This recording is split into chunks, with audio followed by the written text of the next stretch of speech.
বর্ধমানের নারী শক্তি প্রায় 240 বছর আগে ইংরেজদের সঙ্গে আইনি যুদ্ধে জয়লাভ করে নির্মাণ করলেন 109টি শিব মন্দির।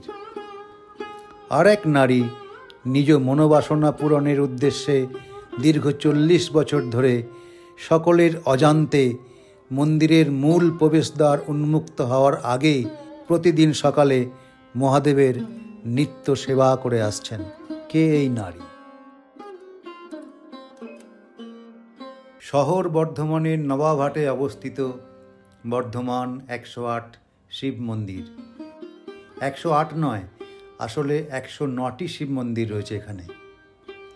জপমালার পুঁথির শুভ সংখ্যার সাথে মিল রয়েছে মন্দির সংখ্যার। সাধারণত হিন্দু, বৌদ্ধ, জৈন, শিখ ইত্যাদি ধর্মে আধ্যাত্মিক অনুশীলনে ব্যবহৃত হয় জপমালা। জপমালায় 108টি পুঁথি থাকে।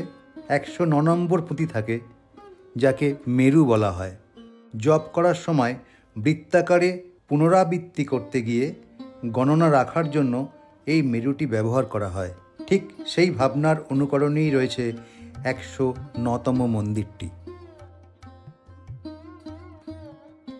আজ থেকে প্রায় 240 বছর আগে বর্ধমানের মহারানী বিষ্ণুকুমারী দেবী অনিন্দ সুন্দর এই স্থাপত্যটি নির্মাণ করেন। প্রায় 40 বছর ধরে প্রতিদিন মন্দিরের মূল প্রবেশদ্বার ভক্তবৃন্দের উদ্দেশ্যে খুলে দেওয়ার আগে প্রথম মহাদেবের পুজোটি করেন আর এক নারী।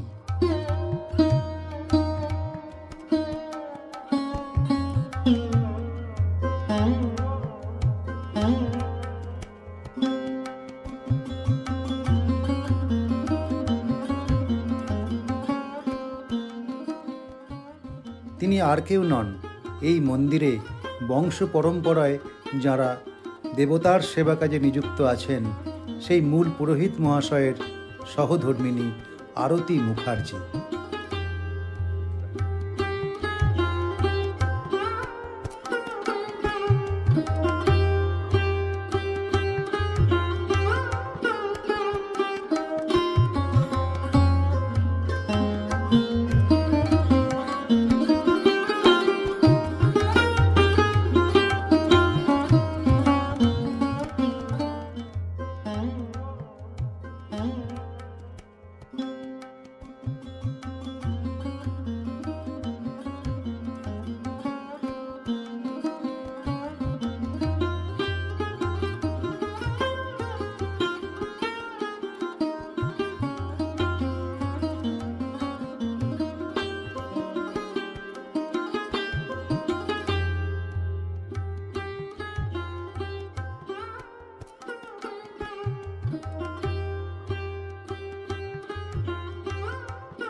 বা